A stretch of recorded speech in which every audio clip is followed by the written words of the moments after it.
Have you ever felt like you were disappearing in your own workplace? Like, no matter how hard you worked or how much you contributed, people just stopped seeing you. Today, I want to share a story about workplace discrimination, family betrayal, and the moment I finally found my voice. This isn't just about standing up to bullies. It's about recognizing your own worth when everyone around you tries to make you forget it. My name is Mary, and what I'm about to tell you happened to me just last year, in 2024. It's a story about how the people closest to you can sometimes be the ones who hurt you the most, and how sometimes the quietest person in the room has the loudest truth to tell. I remember walking into the offices of Thomson Consulting on that rainy morning in March 2024, carrying 3 cups of coffee and a bag of breakfast sandwiches. The automatic doors closed behind me, shutting out the cold Seattle rain, but somehow the chill followed me inside anyway. As I walked through the lobby, people from the marketing department passed by without even a glance. One of the newer employees, Jake, looked up from his phone just long enough to say, "Hey Mary, next time can you grab some extra sugar packets? We're running low." No please, no thank you. Just an expectation that I would handle it. I wanted to remind him that I wasn't the office coffee girl. I wanted to tell him that I had designed the customer analysis system they were using to track their quarterly goals. I wanted to mention that I had a master's degree in business analytics from Northwestern University, not a certificate in food service. Instead, I just smiled and said, "Sure thing. You see, that's how it started." Not with one big moment of disrespect, but with hundreds of tiny moments where I let people treat me like I was invisible, where I stayed quiet to keep the peace, thinking that if I just worked harder and stayed professional, people would eventually notice my contributions. I was wrong. By the time I reached the second floor, the heat from the coffee cups had soaked through my blouse sleeves. I paused to shift the tray, and my eyes landed on the huge framed poster hanging above the main staircase. It was a photo of my older brother, David. The caption underneath read, "Meet the visionary behind Thomson Consulting." David was smiling in that photo, the same confident smile he'd worn since we were kids. The same smile he used when he convinced our parents that I was too sensitive to handle the family business. The same smile he gave to clients when he took credit for work he never did. When I finally made it to the Monday morning meeting, the conference room was already packed. Everyone sat around the long glass table while David's presentation flickered on the big screen at the front of the room. I placed the coffee at David's spot and set the bag of sandwiches beside it. He didn't look up. He didn't say thank you. He just kept talking about quarterly projections and market disruption. I had spent my entire weekend building a new customer behavior model that could predict buying patterns based on seasonal trends and local economic factors. It wasn't just good mind, it was revolutionary. The kind of breakthrough that could change how we approach sales forecasting entirely. I cleared my throat softly. "Actually, I have some data that might be relevant to this discussion." David held up his hand without even looking at me. "Let's save the number crunching for later, Mary. We're talking big picture strategy here, not homework assignments." The room chuckled. That easy, comfortable laughter of people who had never bothered to ask what I actually did at the company. I sat down without saying another word. One of the vice presidents, Robert, asked, "What exactly is Mary's role here again?" David didn't miss a beat. "Oh, Mary is kind of our utility player. She floats between departments, helps out wherever we need her. Very supportive." Supportive. That word hit me like a punch to the stomach. I looked around the room, hoping someone might speak up.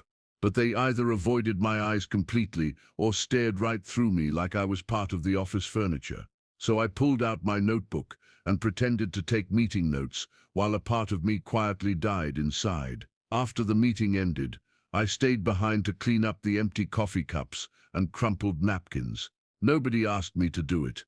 I just did it automatically, the way I'd been doing for months. That's when I noticed Linda from the junior analyst team lingering by the doorway. She was young, ambitious, and rising fast through the company. Not because she was more talented than me, but because she understood the game better.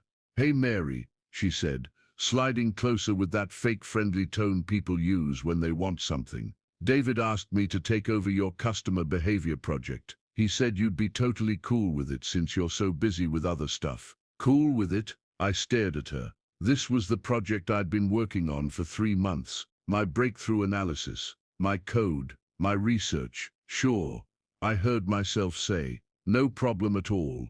Linda smiled brightly. Thanks. I mean, you did all the hard work already. I'll just polish it up and present it to the client next week. We rode the elevator down in silence. That night I stayed at the office until almost midnight, staring at my laptop screen. I opened the original file for my customer behavior model and saw my name in the corner of every slide. I wondered how long it would take before even I forgot that I was the one who created it. The next morning, I arrived earlier than usual, hoping to get some quiet work done before the chaos started. I headed to the break room for some water and noticed a group of interns huddled around a table, trying not to laugh too loudly. The moment they saw me, they scattered like roaches when you turn on the lights. That's when Sarah from accounting appeared beside me. She looked nervous, guilty even. "Mary," she whispered, glancing around to make sure no one was listening. "I probably shouldn't show you this, but you deserve to know." She held out her phone. On the screen was a group chat thread that had been forwarded so many times I could barely read the original message. But what I could see clearly was a photo of me wiping down the whiteboard in conference room B. The caption read, "When diversity hiring comes with a maid's uniform." Below that, someone had replied, "At least she's good at cleaning up David's mistakes." Another message, "She still thinks she's going to get promoted. So cute." Sarah looked at me with pity in her eyes. "I didn't laugh at it," she whispered. "I wanted you to know that." I nodded once, took my water bottle, and walked back to my desk. I didn't cry. I didn't get angry. I just sat there, letting the weight of it settle into my bones. They weren't just ignoring me anymore. I had become their entertainment. That afternoon was our monthly recognition meeting. You know the type: bagels, balloons, and a PowerPoint slideshow with smiling headshots and vague bullet points like exceeded expectations and demonstrated leadership. I wasn't expecting anything, but I definitely wasn't expecting what actually happened. The slideshow clicked through each employee celebrating their achievements. Then came the Data Innovation Award. My heart skipped a beat because this had to be about my customer behavior model, the one that had been generating buzz with clients for weeks. Sure enough, the presentation highlighted the breakthrough analysis that was revolutionizing how we approach market forecasting. Except when they announced the winner, it wasn't my name they called. Linda Peterson, David announced proudly, for her groundbreaking work in predictive customer analytics. The applause was loud enough to drown out the ringing in my ears. David continued, "Young talent like Linda is what keeps Thompson Consulting at the cutting edge of innovation." I sat there, watching Linda accept recognition for my 3 months of work. My analysis, my breakthrough, my sleepless nights of coding and testing. There wasn't even a footnote mentioning my contribution. Not a based on preliminary research by or building on work initiated by. Nothing. That evening I stayed late at the office after everyone else had gone home. I sat at my desk under the fluorescent lights and opened my desk drawer. Inside was a printed copy of my original presentation. The one with my name on every page, my notes in the margins, my watermark embedded in the metadata. I made copies of everything, every email thread, every timestamp, every piece of evidence that proved this work was mine. I created a new folder on my laptop and named it Documentation, because if they were going to steal from me, I wasn't going to make it easy.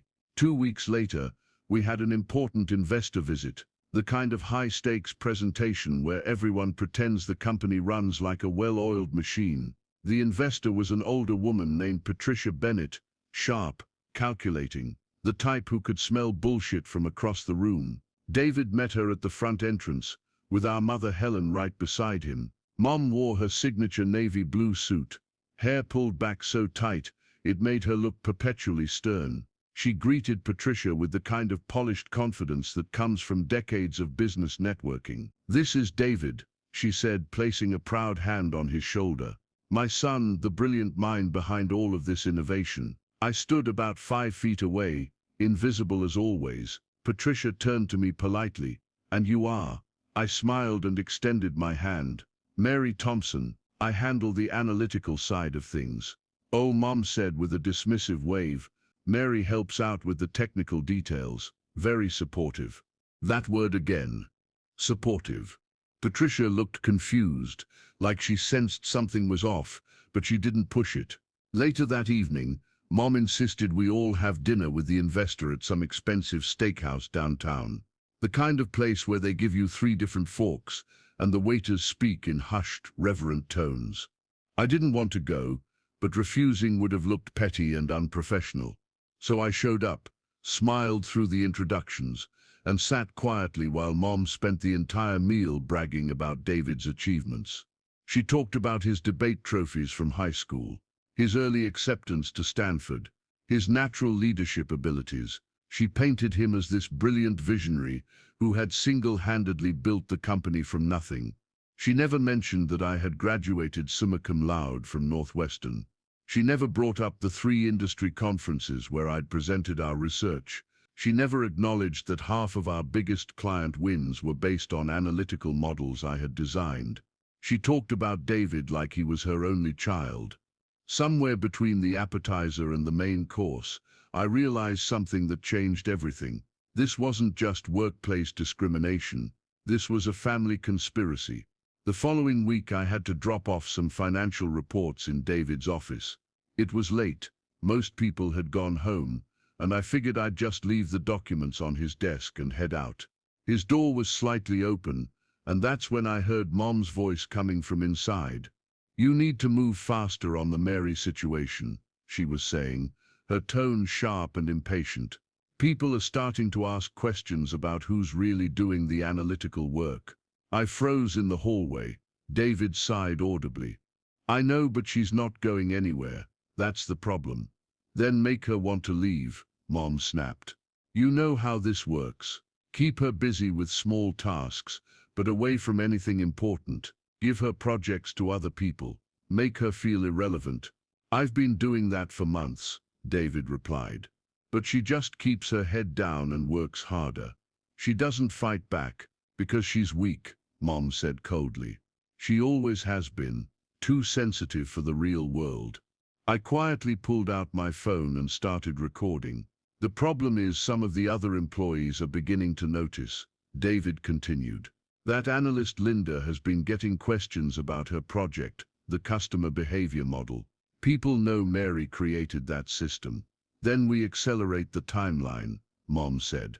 I want her marginalized completely by the end of the quarter. Find a reason to demote her, or better yet, eliminate her position entirely. I had heard enough. I carefully backed away from the door and returned to my desk. That night, I sat in my apartment with a cup of tea growing cold beside me, listening to the recording over and over again. My own mother and brother, plotting to destroy my career like they were discussing the weather.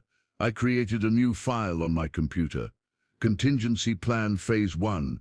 The final straw came during our quarterly company lunch meeting in April 2024. It was one of those staged events where everything had to look perfect for the cameras, name cards, catered sandwiches, and rehearsed presentations. I was standing by the buffet table, quietly getting a second cup of coffee, when David approached with 2 steaming cups in his hands. He was smiling that practiced smile he used for press photos. Hey Mary, he said loudly enough for everyone nearby to hear. Thanks for handling all the setup work for this event.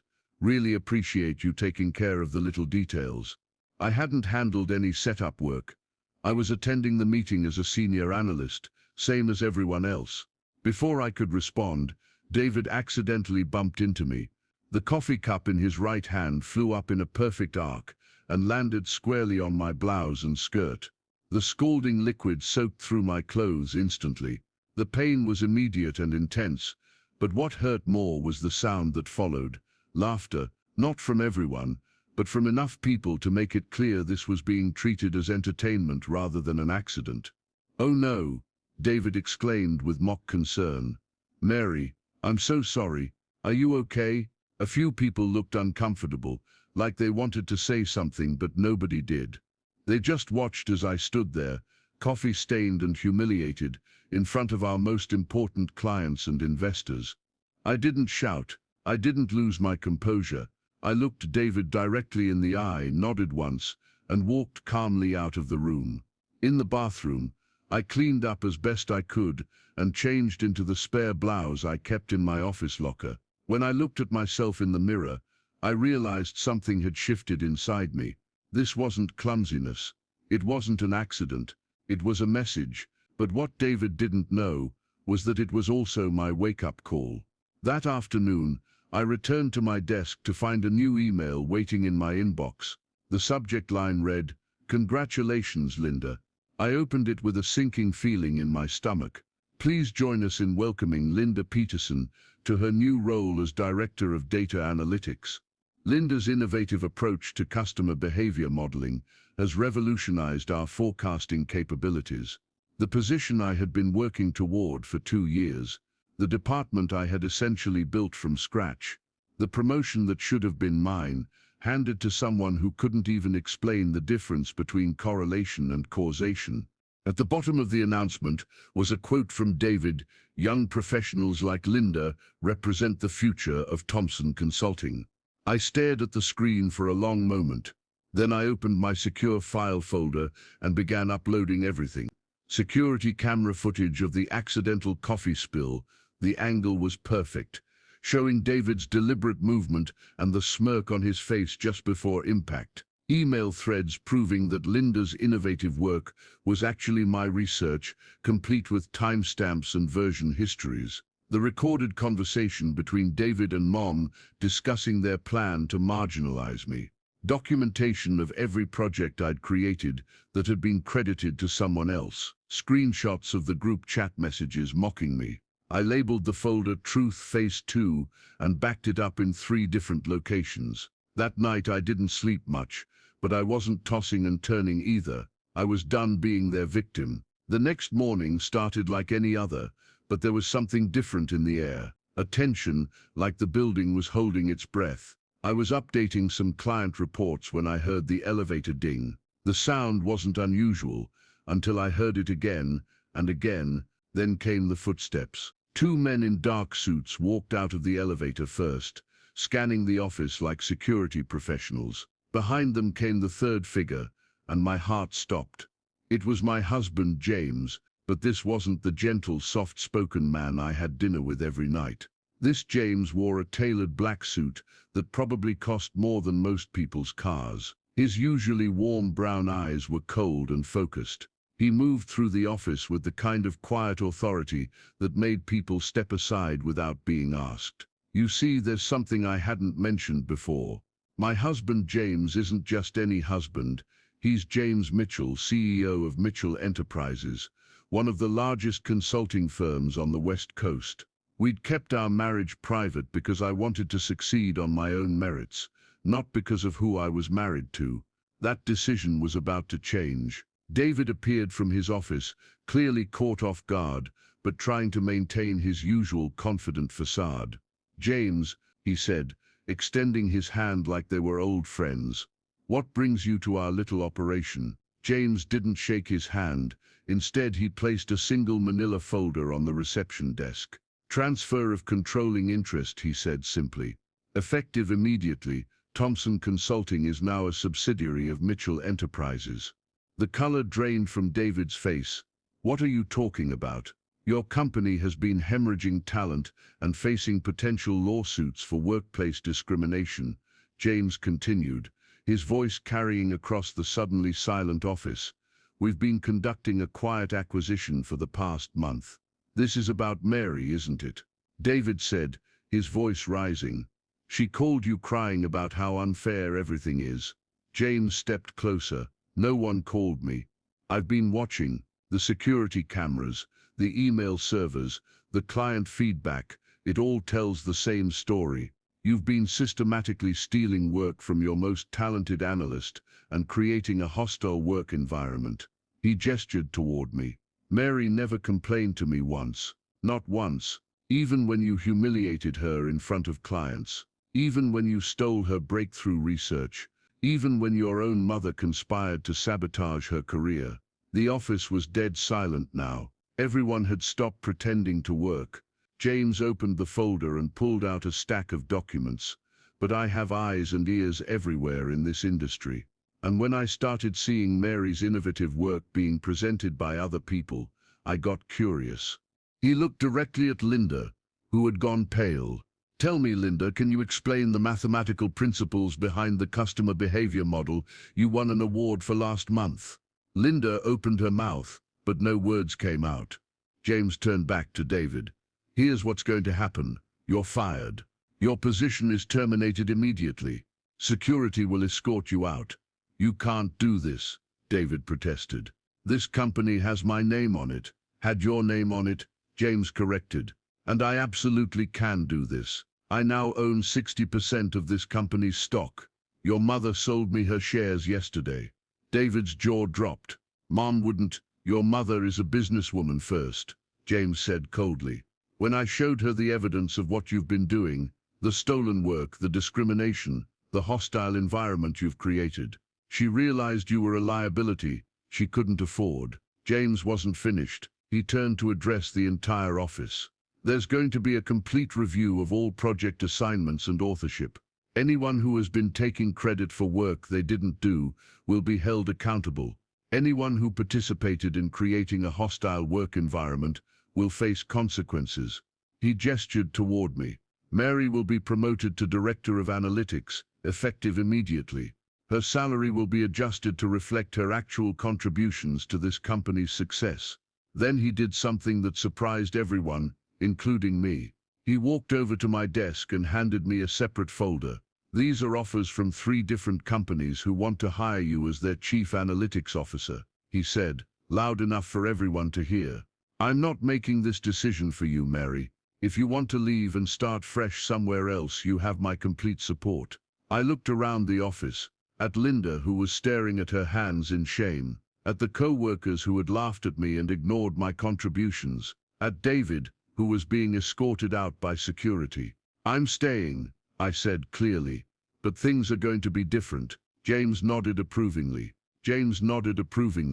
There will be new policies regarding project attribution, workplace respect and promotion transparency. We're also implementing an anonymous reporting system for anyone who experiences discrimination or harassment. As the commotion died down, I found myself alone with James in the conference room. How long have you known? I asked. About 3 months, he admitted.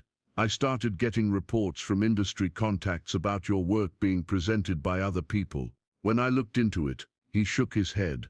I wanted to intervene sooner, but you're so independent. I knew you needed to find your own way to fight back. And if I hadn't, then I would have stepped in anyway, he said firmly. I love you too much to watch you disappear. Over the next few weeks, Thomson Consulting, now part of Mitchell Enterprises, underwent a complete transformation. Linda submitted her resignation, citing a need to realign with her personal values. I didn't try to stop her. Several other employees who had participated in the discriminatory behavior were either terminated or put on probation with mandatory diversity and inclusion training. We implemented new policies requiring documentation of all research contributions and transparent criteria for promotions and recognition. Most importantly, we established a mentorship program for underrepresented employees in analytical fields. I personally oversaw the selection of our first group of mentees, 4 brilliant young professionals who reminded me of myself when I first started. Mom called me a few weeks after everything settled down. She asked if we could meet for coffee. We sat in a quiet cafe downtown, the kind of place where conversations happen in hushed tones and nobody rushes. I owe you an apology, she said finally. I looked at her, waiting. I thought I was protecting the family business, she continued. I thought David was the natural leader and you were better suited for a supporting role. Because I'm quiet? I asked. Because you don't demand attention the way he does, she said. But I see now that I confused volume with value. I nodded. David was loud, but I was effective. Yes, she agreed. And I nearly destroyed something precious trying to prop up something hollow. We talked for another hour. It wasn't a complete reconciliation. Some wounds take time to heal, but it was a start. Looking back on everything that happened, I've learned some important lessons that I want to share with you. First, being quiet doesn't mean being weak. Some of the strongest people I know are those who choose their battles carefully and speak up when it matters most. Second, documentation is everything. Keep records of your work, your contributions, your communications. You never know when you'll need to prove your worth. Third, sometimes the people who should support you the most are the ones who hurt you the deepest. That doesn't mean you have to accept it. Fourth, you don't have to destroy others to reclaim your value. Truth has its own power. And finally, sometimes the universe sends you exactly the help you need, exactly when you need it, even if it comes from unexpected places. I didn't win because I was louder than them. I won because I was more prepared. I won because I refused to let them erase me completely. I won because when the moment came to stand up for myself,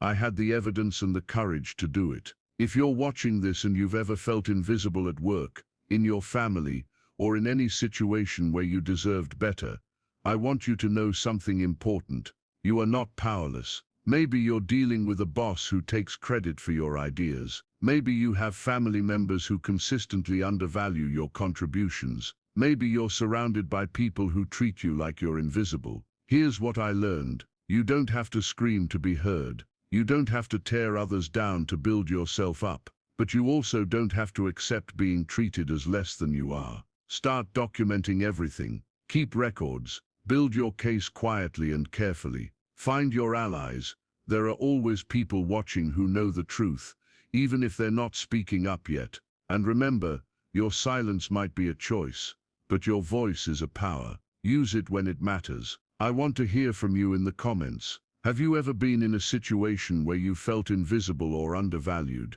How did you handle it? Are you dealing with something like this right now? If this story resonated with you, please hit that like button. It helps more people find these stories and realize they're not alone. Subscribe to the channel for more real stories about finding your voice and standing up for yourself. And if you didn't like this story, that's okay too. Tell me why in the comments. I want to hear all perspectives. Most importantly, remember that your story matters, your voice matters, and you have more power than you think. Sometimes you just need the right moment to use it. Thanks for listening, and I'll see you in the next one.